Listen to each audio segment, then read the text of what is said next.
Kajian Kitab.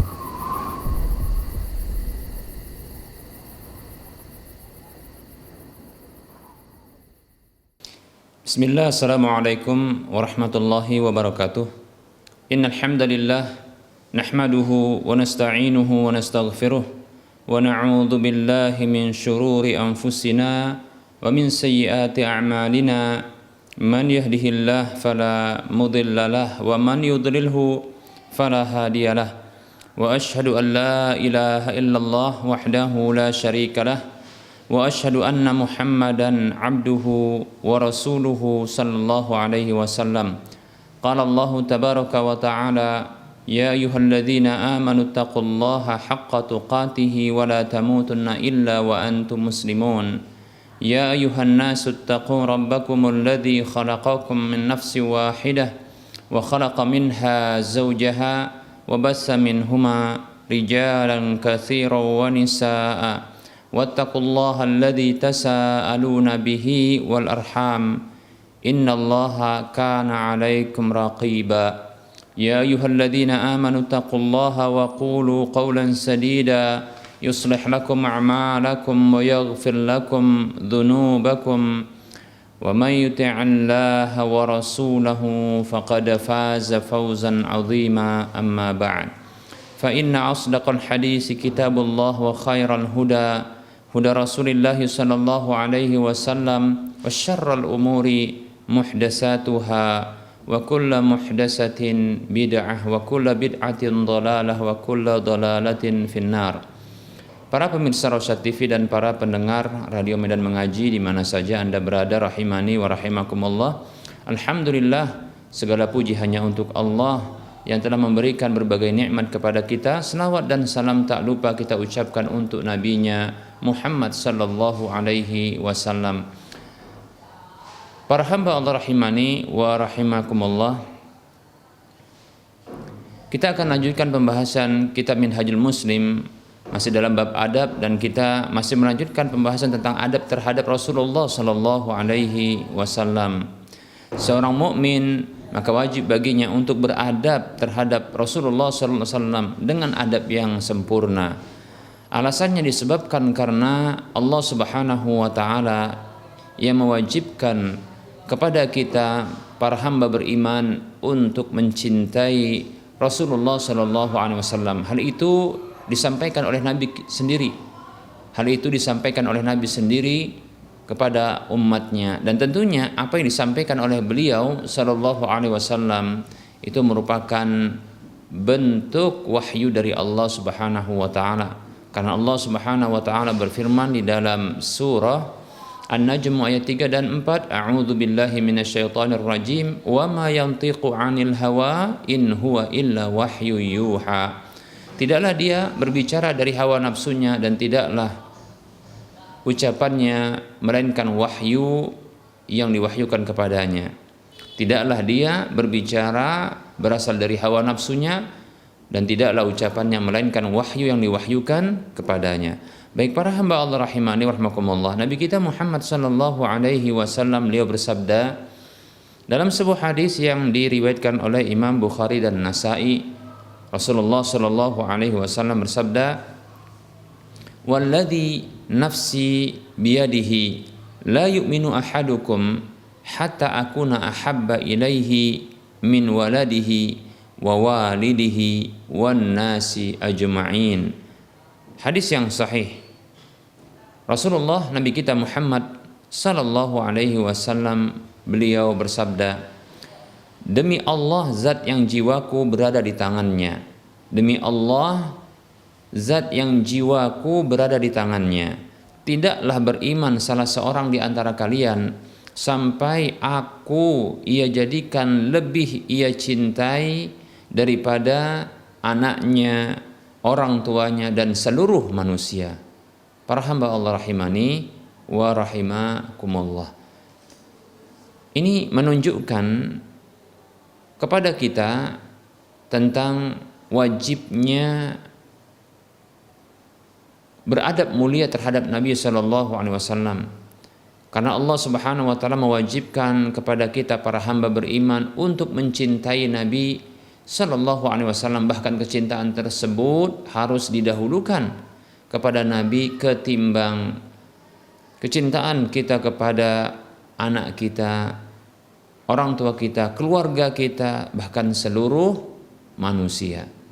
Baik para hamba Allah rahimani wa rahimakumullah. Tentunya orang yang wajib untuk dicintai, maka wajib untuk beradab terhadapnya, ya, dan senantiasa memiliki adab-adab mulia, ya, di hadapannya. Baik para hamba Allah rahimani wa rahimakumullah. Satu hari Umar radhiyallahu anhu pernah mengatakan kepada Nabi sallallahu alaihi wasallam dalam sebuah hadis yang diriwayatkan oleh Imam Bukhari. Hadis ini hadis yang berasal dari sahabat Abdullah bin Hisham. Ia mengatakan, kunna ma'an Nabi sallallahu alaihi wasallam wa huwa akhidhun bi yadi Umar ibn al-Khattab radhiyallahu anhu. Dahulu kami pernah bersama Nabi sallallahu alaihi wasallam sementara beliau memegang tangan Umar radhiyallahu anhu. Faqala lahu Umar radhiyallahu anhu mengatakan kepada beliau sallallahu alaihi wasallam, "Ya Rasulullah, wahai Rasulullah, la anta ahabbu ilayya min kulli syai'in illa min nafsi." Sungguh Anda benar-benar orang yang paling saya cintai ketimbang segala sesuatu, ketimbang diri saya sendiri. Ya, kita ulangi, la anta ahabbu ilayya min kulli syai'in illa min nafsi. Sungguh Anda benar-benar lebih saya cintai ketimbang segala sesuatu kecuali, ya, diri saya sendiri. Demikian. Jadi Umar radhiyallahu an, ya, menyatakan kepada Nabi bahwa beliau ini mencintai Nabi sallallahu alaihi wasallam melebihi segala sesuatu kecuali diri beliau. Maksudnya adalah beliau, yaitu Umar radhiyallahu an, masih lebih cinta terhadap diri Umar, dirinya sendiri ketimbang Rasulullah sallallahu alaihi wasallam. Faqala Nabi sallallahu alaihi wasallam, maka Nabi sallallahu alaihi wasallam beliau bersabda, la walladhi nafsi biyadihi hatta akuna ahabba ilaika min nafsika. Tidak betul, tidak benar, bukan begitu. Demi Allah, zat yang jiwaku berada di tangannya, sampai aku lebih engkau cintai kepada dirimu ketimbang dirimu sendiri, ya. Tidak, demi Allah, zat yang jiwaku berada di tangannya, sampai engkau jadikan lebih engkau cintai ketimbang dirimu sendiri. Faqala lahu Umar, maka Umar radhiyallahu an memperbaiki perkataannya sembari mengatakan kepada Nabi sallallahu alaihi wasallam, fa innahu al-ana, sesungguhnya sekarang wahai Rasulullah sallallahu alaihi wasallam, wallahi, demi Allah, la anta ahabbu ilayya min nafsi, sungguh benar-benar Anda orang yang lebih aku cintai ketimbang diriku sendiri. Faqala an-nabiy sallallahu alaihi wasallam, maka Nabi sallallahu alaihi wasallam beliau bersabda, al-ana ya Umar, sekarang benar wahai Umar. Demikian. Para hamba Allah rahimani wa rahimakumullah. Kebenaran iman seorang hamba, kebenaran keimanan setiap manusia itu diuji dan distandarisasi dengan kecintaan terhadap Nabi Shallallahu Alaihi Wasallam yang melebihi kecintaan terhadap segala sesuatu termasuk diri sendiri. Sungguh, ya, segala sesuatu yang kita cintai ini masih terkalahkan oleh cinta kita kepada diri kita sendiri. Buktinya adalah, ya, kita tidak rela, ya, kita lebih dahulu wafat ketimbang yang lainnya. Ini pada umumnya demikian, ya. Walaupun terkadang kita dapatkan ada orang-orang yang mau membunuh dirinya, ya, ketika tidak mendapatkan sesuatu yang diinginkannya. Baik, ya. Tapi pada umumnya manusia mencintai dirinya ketimbang segala sesuatu, ya. Demikian. Dia tidak mau untuk mendapatkan sakit, dia tidak mau, ya, untuk menanggung sakit orang lain, bahkan dia tidak mau untuk menanggung ya takdir matinya orang lain bagi dirinya. Demikian. Baik para hamba Allah rahimani wa rahimakumullah. Nah, kecintaan kepada diri sendiri pun tidak boleh mengalahkan cinta kepada Nabi kita Muhammad sallallahu alaihi wasallam. Itu merupakan bentuk keimanan. Itu merupakan bentuk keimanan. Tidak akan sempurna iman seorang hamba sampai ia mencintai Nabi sallallahu alaihi wasallam melebihi kecintaan terhadap segala sesuatu termasuk diri sendiri. Demikian para hamba Allah rahimani wa rahimakumullah. Nah, tentunya cinta kepada Nabi SAW ini butuh bukti. Cinta kepada Nabi SAW ini butuh realisasi. Bukan hanya ucapan lisan sendiri, ya, yang dia mengaku cinta kepada Nabi SAW, tapi begitu dihadapkan kepada petunjuk Nabi SAW, dia pun melengos pergi, ya, dia menghindar diri. Baik para hamba Allah rahimani wa rahimakumullah.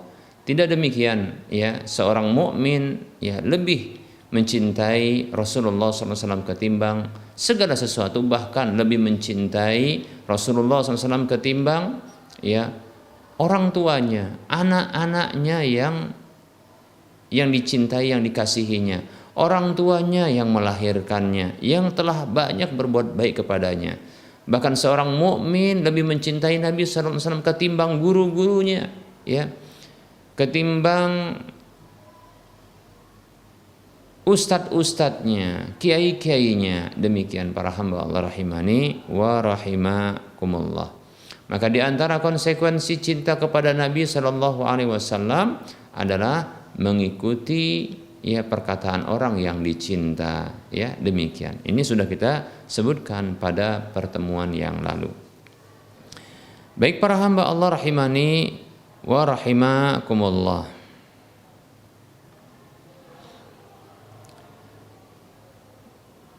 Alasan berikutnya mengapa seorang mukmin, seorang muslim wajib baginya untuk beradab mulia terhadap Nabi Shallallahu Alaihi Wasallam adalah karena Allah Subhanahu Wa Taala telah memberikan kekhususan bagi Nabi Shallallahu Alaihi Wasallam berupa kebagusan fisik dan kebagusan akhlak, ya.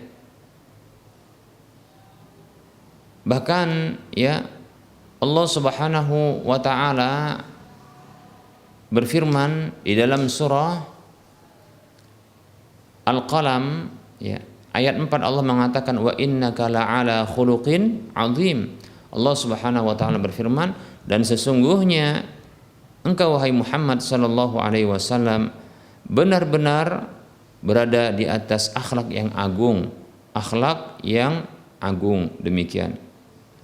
Nah, ini luar biasa, ya. Ini menunjukkan rekomendasi Allah Subhanahu wa taala kepada Nabi kita Muhammad sallallahu alaihi wasallam bahwasanya Nabi kita benar-benar ya berada di atas akhlak yang agung. Bahkan Nabi kita Muhammad sallallahu alaihi wasallam diutus sendiri ya untuk menyempurnakan akhlak yang mulia. Nabi sendiri yang mengatakan sallallahu alaihi wasallam dalam sebuah hadis yang diriwayatkan oleh Imam Ahmad. Beliau mengatakan innama bu'istu li utammima salihal akhlaq. Sesungguhnya aku hanyalah diutus untuk menyempurnakan akhlak yang baik, akhlak yang mulia. Demikian. Nah, tentunya orang yang diutus untuk menyempurnakan akhlak yang mulia, maka dia sendiri adalah orang yang berakhlak mulia. Demikian. Nah, karena kebagusan akhlak seperti ini, maka hendaknya kita ya pun memiliki akhlak yang mulia, ya adab yang mulia kepada Nabi kita Muhammad sallallahu alaihi wasallam, karena beliau adalah orang yang beradab dan berakhlak mulia. Baik para hamba Allah rahimani wa rahimakumullah. Allah Subhanahu wa taala memberikan kekhususan kepada Nabi sallallahu alaihi wasallam berupa kebagusan ya bentuk fisik, ya, kebagusan ya kesempurnaan bentuk fisik, ya, juga demikian kebagusan ya akhlak yang mulia. Demikian para hamba Allah rahimani wa rahimakumullah. Nah, para hamba Allah rahimani wa rahimakumullah, sesungguhnya banyak dalil-dalil yang menunjukkan wajibnya untuk berakhlak mulia kepada Nabi kita Muhammad sallallahu alaihi wasallam. Namun kita cukupkan untuk penyampaian materinya pada penjelasan dan keterangan yang sudah kita sebutkan. Insyaallah taala pada pertemuan yang mendatang kita akan sebutkan bagaimana caranya seorang mukmin, seorang muslim, dia harus berakhlak mulia, beradab yang sempurna di hadapan Nabi SAW, terhadap Nabi Sallallahu Alaihi Wasallam. Insyaallah taala kita akan bahas di pertemuan mendatang insyaallah taala.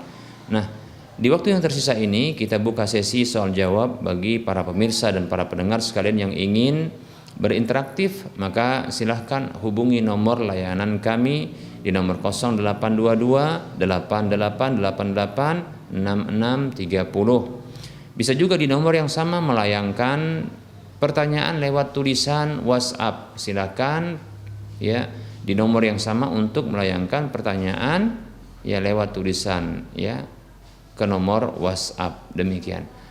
Nah, bisa juga di nomor yang lain yaitu 085261904177. Baik para hamba Allah rahimani wa rahimakumullah, kita mencoba untuk menjawab pertanyaan.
Baik para hamba Allah rahimani wa rahimakumullah,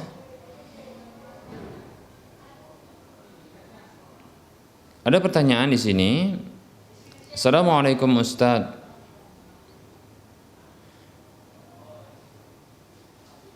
saya mendapat kerja sampingan sebagai IT. Beberapa kali saya mengerjakan pekerjaan milik si klien dan sudah dibayarkan. Namun ternyata semakin kemari, maksudnya semakin jauh hari, ada pekerjaan klien tersebut yang berhubungan dengan asuransi. Walaupun saya tidak tahu pasti jenis pekerjaannya, tapi ada label insurance, ya, maksudnya asuransi pada perusahaan klien tersebut. Apakah pekerjaan yang saya emban termasuk haram, Ustadz? Mohon pencerahannya, Ustadz. Saat ini saya masih lanjut kerja dengannya. Namun apabila ternyata tidak boleh, saya bakal mengajukan berhenti, Ustaz. Baik ya.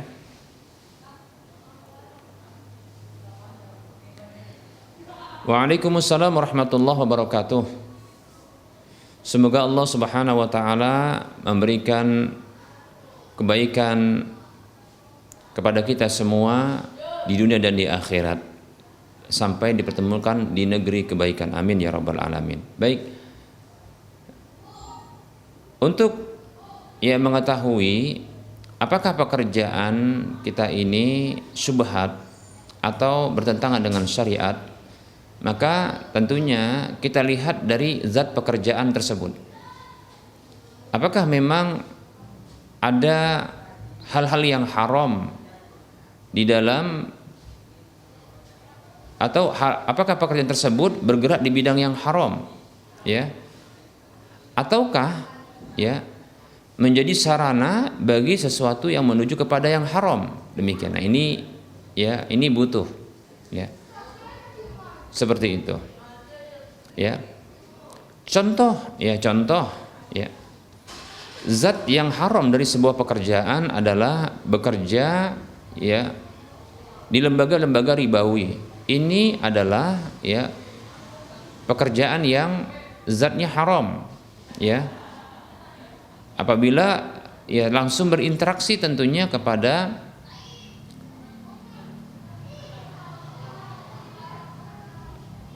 transaksi ribanya, ya apakah dia sebagai pencatatnya atau mungkin sebagai pegawai yang memberikan atau yang menjadi saksi, ya demikian, atau sebagai perwakilan dari pihak lembaga tersebut untuk ya memberlakukan transaksi riba, demikian, seperti itu. Maka tentunya yang seperti ini zatnya adalah haram, seperti itu.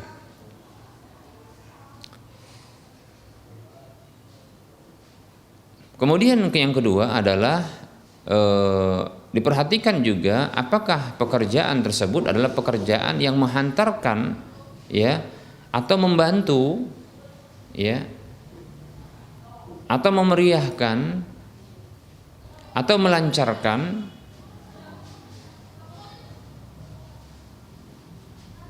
sesuatu yang diharamkan oleh Allah Subhanahu wa taala. Walaupun zat dari pekerjaan tersebut ya pekerjaan yang tidak riba, demikian, ya. Contohnya, ya contoh ini seperti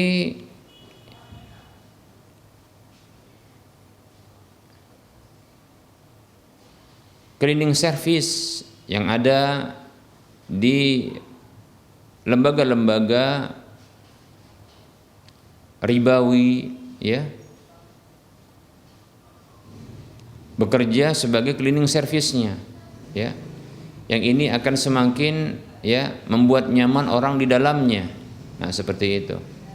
Begitu juga contohnya perbaikan AC-nya, atau mungkin tadi katakan adalah ya bekerja di bidang IT-nya, yaitu contohnya menyiapkan sebuah aplikasi yang untuk memudahkan bagi orang-orang untuk bisa atau memudahkan ya bagi lembaga ribawi tersebut ya untuk ya menjaring para nasabah dan seterusnya, ya maka ini merupakan bentuk menolong di atas dosa dan kemaksiatan tentunya, ya.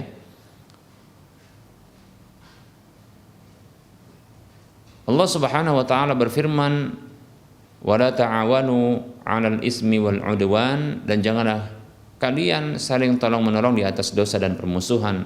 Surah Al-Maidah ayat 2, demikian.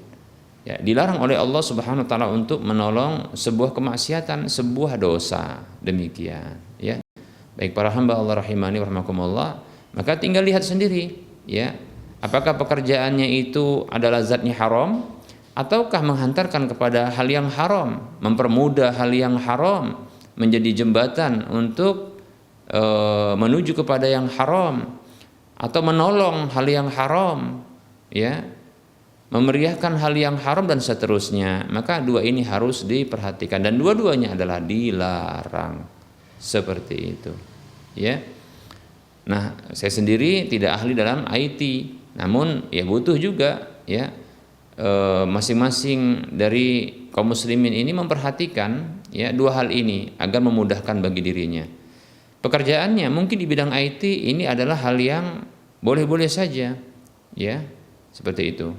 Sepertinya ini untuk jenis yang pertama, yaitu bekerja pada zat yang haram, ini sepertinya tidaklah termasuk. Namun coba diperhatikan apakah ketika bekerja di bidang IT, ya pekerjaan tersebut ini bersentuhan ya dengan hal-hal yang haram, kemudian ini menjadi pendukungnya, menjadi pemeriahnya, kemudian ya menyebabkan ya sesuatu yang haram tersebut ini menjadi terdukung. Nah ini tentunya tidak boleh juga, ya ini terlarang. Wallahu ta'ala alam. Mungkin sang penanya yang bisa untuk ya menilai pada pekerjaannya tersebut. Wallahu taala alam.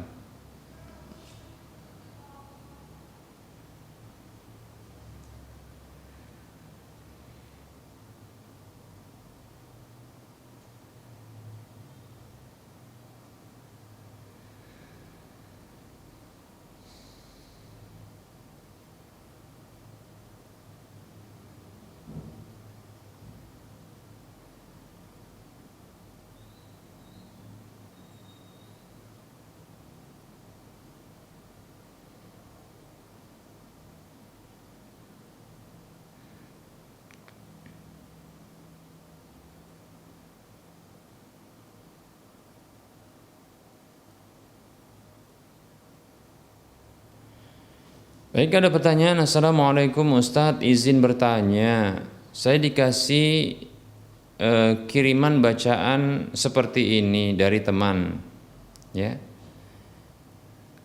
Bisakah Ustadz memberikan arti agar saya bisa memberi tahu kepadanya? Barakallahu fiik Ustadz.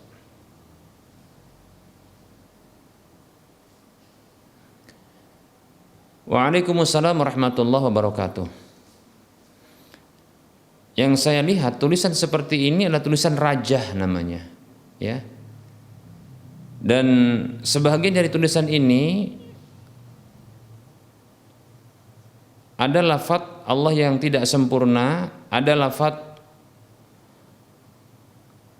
Ar-Rahman yang juga tidak sempurna, bahkan ada juga lafadz Allah yang digabungkan dengan lafadz-lafadz yang tidak sempurna, ya. Ini saya condong ini adalah rajah, yang bisa jadi ini menggabungkan dan mengacak-ngacak lafadz Allah Subhanahu wa taala digandengkan dengan lafadz-lafadz yang bisa jadi ini adalah nama-nama syaitan. Terkesan bagi yang tidak mampu untuk membacanya ini seperti lafadz, ya, basmalah, yaitu Bismillahirrahmanirrahim. Namun digabungkan dengan beberapa tulisan-tulisan dan lafadz-lafadz yang lain, huruf-huruf hijaiyah yang lain. Ada mim saja semua, ya. Ada Ar-Rahman atau Ar-Rahim yang tidak sempurna tulisannya, ada Allah tulisan juga tidak sempurna, dan seterusnya, ya. Menggabungkan nama Allah Subhanahu wa taala dengan nama-nama syaitan ini bentuk kekufuran, ya. Apalagi barangkali, ya, memenggal mengacak-ngacak urutan firman Allah Subhanahu wa taala Al-Qur'an tersebut, demikian, ya. Nah, ini dari sisi, ya, dari sisi penulisan saja ini bisa mengandung kekufuran, ya. Menulis lafaz Allah tidak sempurna, ya, demikian. Ya, bisa jadi ini nama-nama syaitan, demikian. Dari sisi tulisan. Yang kedua, dari sisi keyakinan, apabila hal ini diyakini mampu untuk bisa mendatangkan kemaslahatan dan bisa menolak kemudaratan, inilah jimat.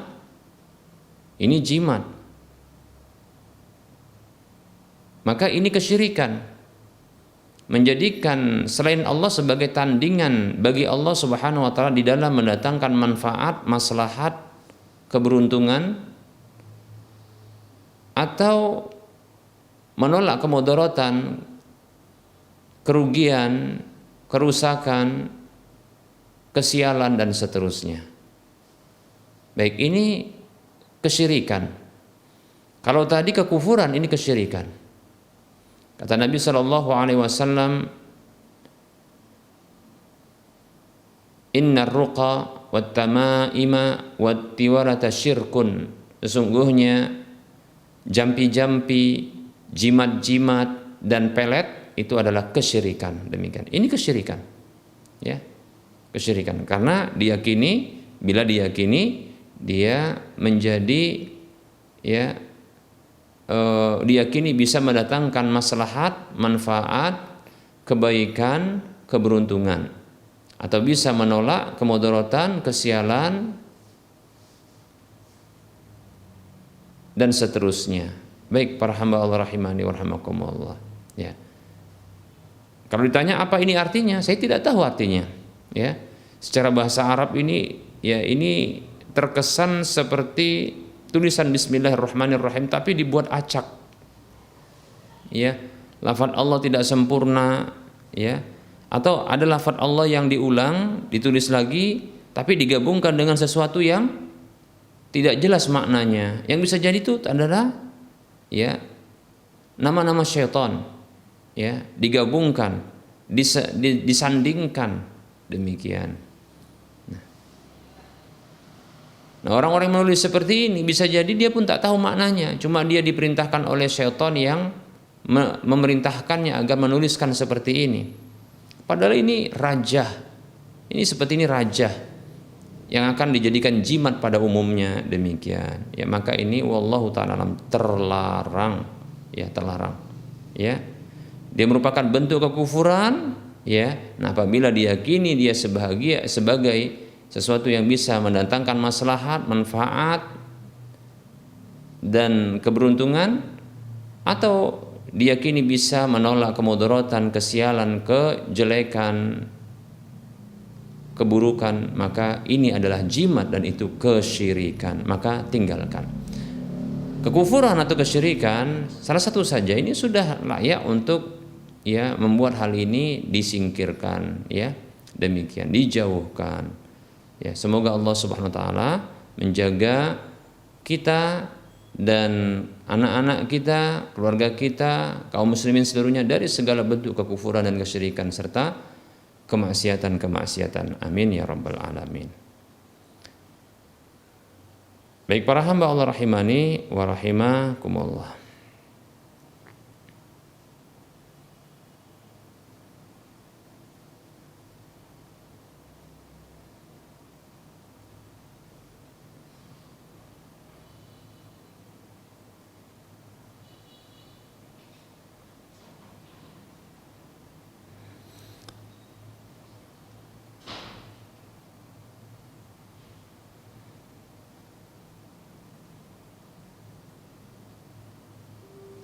Baik, ada pertanyaan berikutnya. Assalamualaikum, dari hamba Allah di Jawa Barat. Saya punya saudara, sebutlah fulana. Si fulana ini selingkuh dengan laki-laki lain yang sudah beristri.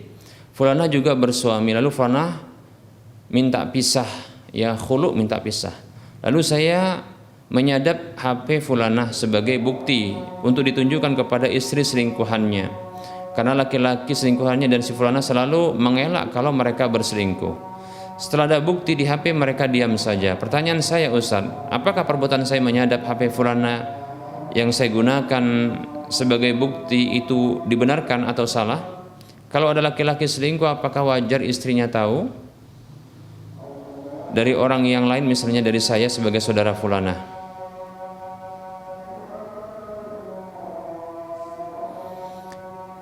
Waalaikumsalam warahmatullahi wabarakatuh. Sebenarnya bentuk menyadap HP tersebut ini merupakan bentuk tajassus, ya. Wala tajassasu, kata Allah Subhanahu wa taala, ya. Janganlah mencari-cari kesalahan saudara seiman, itu dilarang. Ya. Demikian. Namun apabila diketahui bahwasanya saudara seiman tersebut melakukan sebuah kemaksiatan dan tidak bisa untuk menghentikannya, mengingkari kemaksiatannya kecuali dengan cara membawa bukti sehingga mereka ini bisa terhenti dari kemaksiatannya, ya, maka mudah-mudahan ini merupakan bentuk tajassus yang dibolehkan untuk menghentikan kemaksiatan, dan itu merupakan bentuk ingkarul mungkar. Kata Nabi SAW, man ra'a minkum munkaran falyughayyirhu biyadihi fa in lam yastati' fa bilisanihi fa in lam yastati' fa biqalbihi wa dzalika ad'aful iman. Hadis riwayat Muslim. Kata Nabi SAW, siapa saja yang melihat kemungkaran di antara kalian, maka rubahlah dengan tangannya. Di antara dengan tangannya adalah mampu untuk merubah dengan sesuatu yang di bawah kekuasaannya. Ya. Mudah-mudahan ini tadi yang menyadap ya lalu ingin membuktikan, lalu mereka berhenti dari kemaksiatan tersebut. Mudah-mudahan ini ya bisa terjadi ya. Bagaimana cara menghentikannya? Paling tidak ya mereka tidak melanjutkan perselingkuhan dalam kondisi mereka ini bukan suami istri. Nah, dengan terbongkar dan terkuak seperti ini diharapkan mereka ini bisa menikah. Maka ini lebih baik daripada mereka berzina, demikian ya. Nah, kalau tak mampu maka ya untuk menghentikannya dengan tangannya, maka dengan lisannya itu memberikan nasihat kepadanya. Kalau tak mampu maka dengan hatinya itu mengingkari dalam hati, dan itu adalah selemah-lemah iman. Hadis riwayat Muslim, demikian.